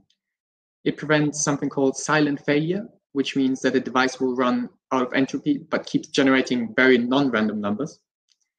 And due to the simplicity and its elegant nature, DISC allows for integrated design and also allows for cost efficiency. We're currently in the process of miniaturization of our various prototypes, for which we want to open 3 new positions at Quantum-Dice, 2 of which are advertised here today, which are both full-time and starting from December 2020 or January 2021. First, we are looking to hire an electronics engineer to work on the post-processing of our quantum random number generator, or in other words, taking the quantum entropy and turning it into random numbers using a hashing algorithm. So if you consider applying, you should have worked on FPGA, ASIC, and PCB design and have some understanding of packaging as well. The other position is a photonics engineer who will be working on the design of the photonic integrated circuit and will be at the front of our miniaturization efforts. So applicants should be familiar with indium phosphide processes as well as silicon photonics. It would also be beneficial if you had experience with modeling and designing photonic circuits, component testing procedures, and some knowledge of state-of-the-art packaging techniques. When looking at applicants, there are 5 things mainly that are important for us to stress. The first one is we want to hire a creative person. You'll most certainly be dealing with unforeseeable situations and need to be able to come up with a good solution on the go. You'll be able to take responsibility. Since we're still a small startup, you'll have quite a lot to say about the direction in which our product development will go. And as a team, we'll have to make crucial decisions together. We want you to use your skills. So I believe that it's very important to avoid having an employee that has lots of talents and skills that just kind of put to work because they're only responsible for, let's say, a tiny fraction of a specific workflow. So we want to make sure that you can use what you have learned in your degree and also in previous experiences. Passion, of course, is essential for working well and staying motivated. So this is something that we are particularly interested in a candidate. And last but not least, since we are a small team, it is easier for us to acknowledge that people are unique and we want to implement a company philosophy that makes sure that everyone is treated as such. Now let's move to who we are. There's Rami, our CEO, who cannot be with us here today, but who will also be involved in the interview processes. So I'm sure some of you will meet him there. Like myself, Rami has strong ties with the atomic and laser physics sub-department at the University of Oxford and has received his PhD from there. Then next we have Jeanette, our COO. She has graduated with a PhD in material science and is currently working from the Oxford University Innovation Incubator, where she is in charge of operations. And then there are our 2 Quantum Technology Enterprise Center, or QTech fellows at the University of Bristol, George and Wen Miao, who have been the driving forces for business development and marketing for Quantum Dice over the past year. So you can see we all have technical backgrounds, so I'm sure it will be fun working with us. It's also, of course, important to talk about what we can offer you. So other than being a startup in which you have to pivot and in which you can work flexibly and in an agile manner, we offer shares from an option pool, in addition to the salary for the first team members who join us. We can offer what we believe to be very exciting projects if you are interested in the quantum space. You'll be working in collaboration with world-leading foundries, academic institutions, and also other commercial partners, while you will very quickly be able to take responsibility and grow with the tasks. And remember, you'll manage your work stream since you will be one of the experts in what you're doing. Lastly, there'll be plenty of opportunities to learn new things and broaden your horizon. So for now, there's nothing for me left to say other than come on board and work with us on products that will hopefully shape the future and help securely connecting the world. I'm looking forward to speaking to you in our booth and want to encourage you to send us any questions you may have about the hiring process to info@quantumdice.com. If you prefer, you can also get in touch using LinkedIn or Twitter. I posted it here. Thanks for coming, and I'm looking forward to meeting you. Thank you very much, Marko. See, here you see they are looking for this motivation, this passion, and this, I hear it over and over again, is just like you need to show that you are the right person, that you want to learn from them, that you want to shape these quantum startup companies. Absolutely. Absolutely. Perfect. I couldn't agree more. So, Marko, I'll let you work on the chat if there are some questions, and you will also be available in the booth. So please join Quantum Dice booth. Thank you very much, Marko. Right. See you then. Bye-bye. Perfect. And now, yes, we have Rhys Lewis from NPL. Hi, Rhys. Hi. Let's hope I can share this time. Yes, it works. Perfect. And does it work on full? Does that work? Yep, it works. I will let you know otherwise. Full screen. Okay, well, let's start from the beginning. So, good afternoon. My name is Rhys Lewis. I'm the head of NPL's Quantum Metrology Institute. NPL is the National Physical Laboratory, a government-owned R&D lab. Main operation is in southwest London, but we do have staff in Glasgow and Huddersfield and Cambridge. So we're looking to expand regionally as well as in terms of our technological and scientific spread. We're the UK's National Metrology Institute. So we're working on the science of measurement across many fields. We have over 1,000 people working across many different technical areas, including 200 students and visitors who we host in normal circumstances every year, and more than 400 laboratories that they work in. So it's a big operation.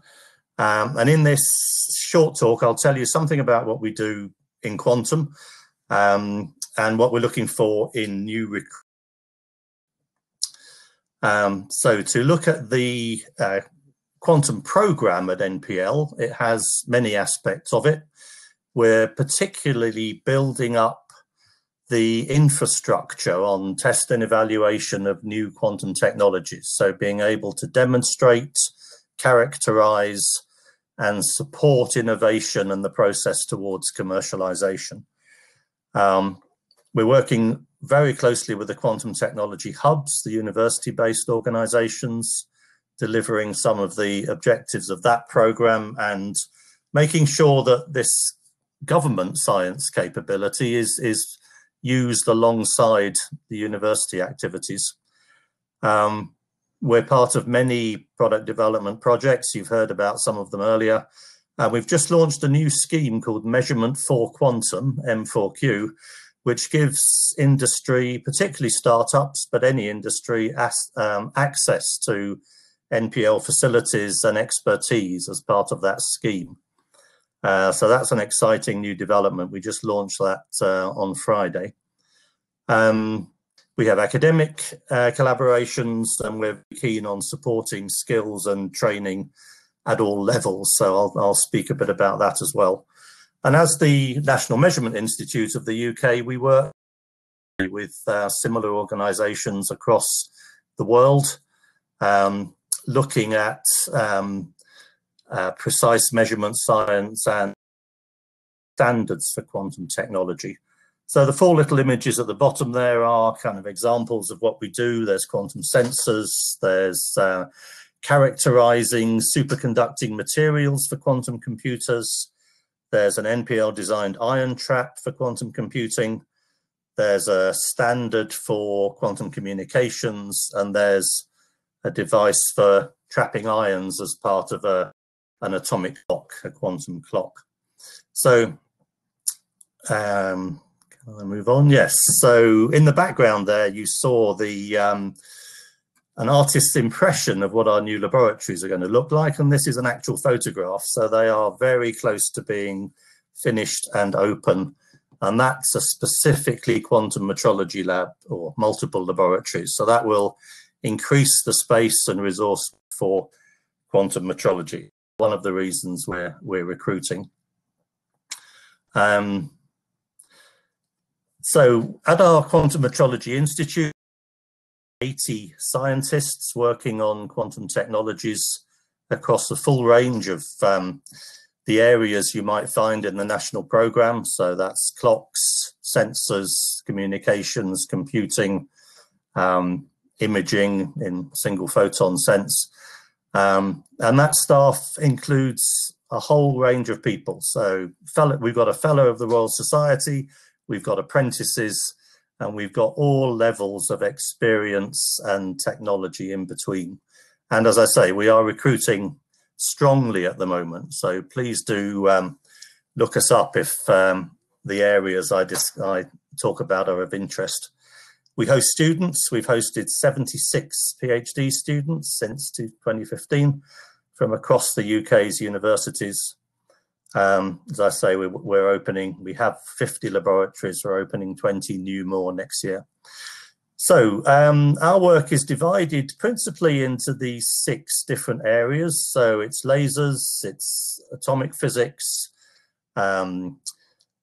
fiber transfer of time and frequency standards, and then on the right-hand side, that's more about superconducting technology, semiconductor technologies, quantum properties of materials, creating sensors. So as I say, it's a full range of technologies. And the great thing about working at NPL is that on site, under normal circumstances, we have access to pretty well every kind of physical science and experts in that field.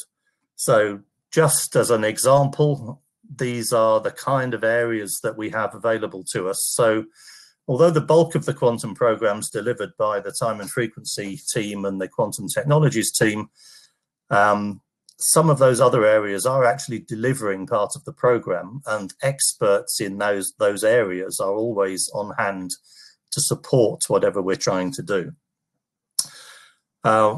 Looking a bit more detail in the technology areas, we've got a whole range of different technologies around atomic clocks, and all the facilities and ancillary technologies of cavities and microresonators, frequency combs, fiber transfer, atomic sensors of all kinds, ion traps and superconducting I've spoken about, quantum comms, as you heard, we're working with quantum dice on that, and materials, and some pure metrology work there on having quantum standards for current and voltage. And as part of that technology breadth, we're working across the national programme to be part of a key part of the infrastructure that supports the transition between a research base and commercialization by industry. So very much working with partners, working with university partners and industry partners, working with the National Quantum Computing Centre, supporting what they're trying to do in building new capability in quantum computing, and very much looking at training. As I say, we've hosted a very large number of PhD students, but we're looking to expand our apprenticeship work and looking at how we can try and get a handle on what skills are required in the upcoming growing quantum industry and how NPL and others can supply that skills and training. So looking in a bit more detail at we have available, I've picked on a few, but if you visit the recruitment website that I do later, you'll be able to see more opportunities. So most of the areas I talk about here are in the time and frequency group, but we're looking for recruits across the board. So ion clocks, looking for cold atom experience, trapped ions, laser experience, particularly in high resolution spectroscopy. But as previous speakers have said, if you have experience or enthusiasm in these areas, then please do get in touch, because we have vacancies across the board.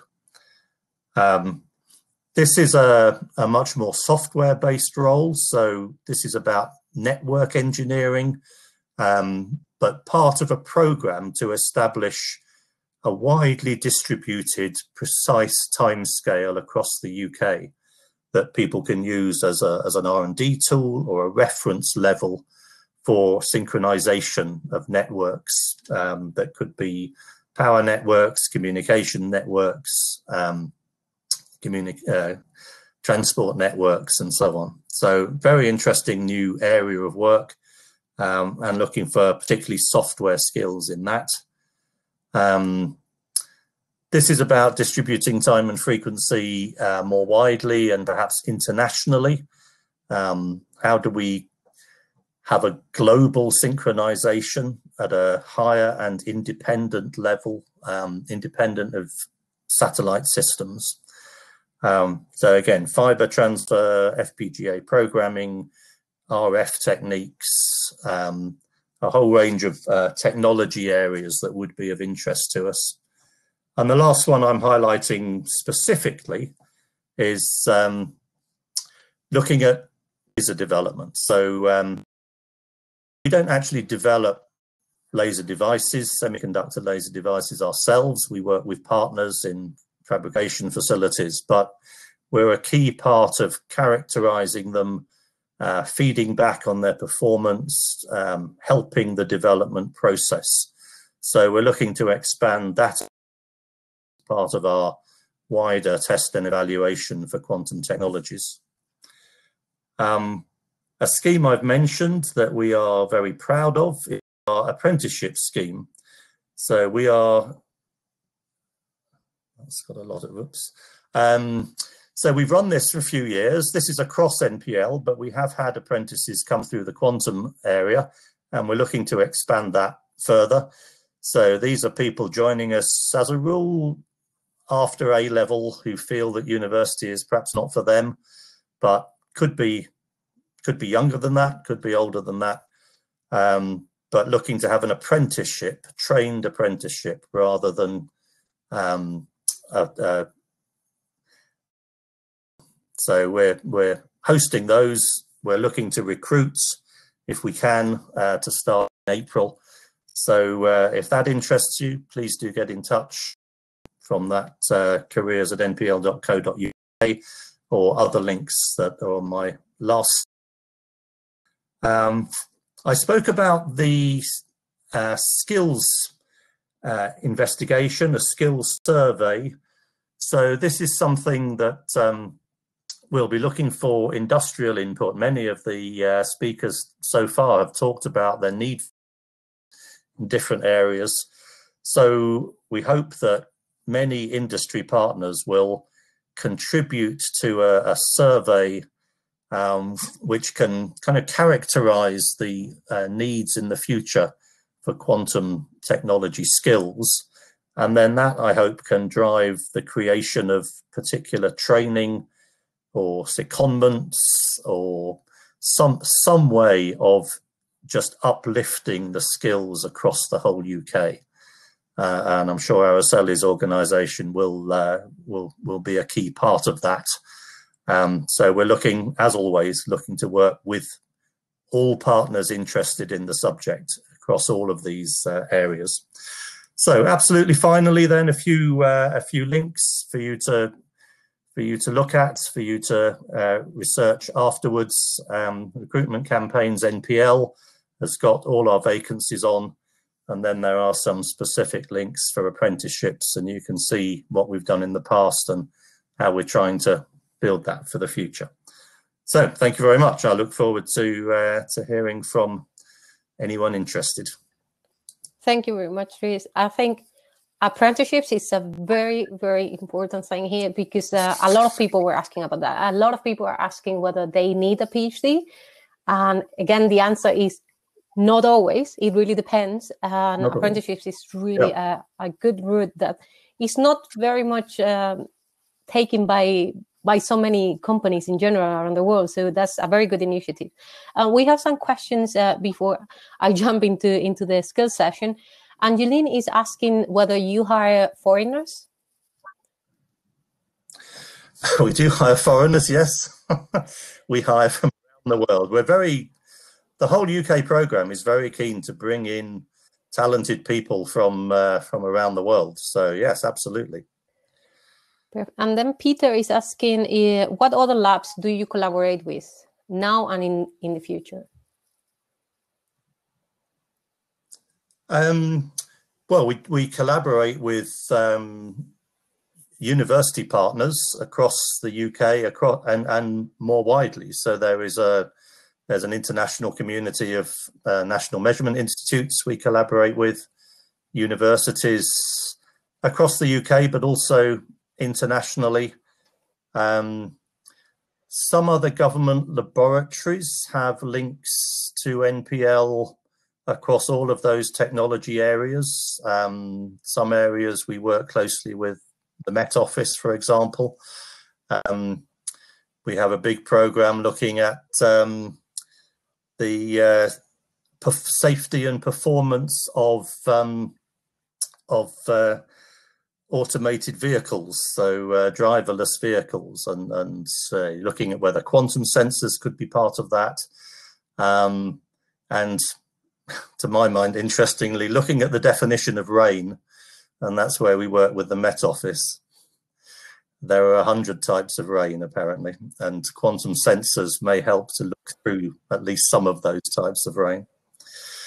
So yes, all laboratories, all partners worldwide. Very interesting. Is our scope. Yeah, so you see, in Glasgow can be sunny, not always rainy. Not always. No. Okay, thank you very much, Rhys. I understand that there are people in your booth and they want to ask you some other questions. So yeah, I guess we close here the company talks, and I jump right into the next session. So thank you very much, Rhys. Bye. Okay, apologies for the IT mishap, but we got there. That's okay. Thanks.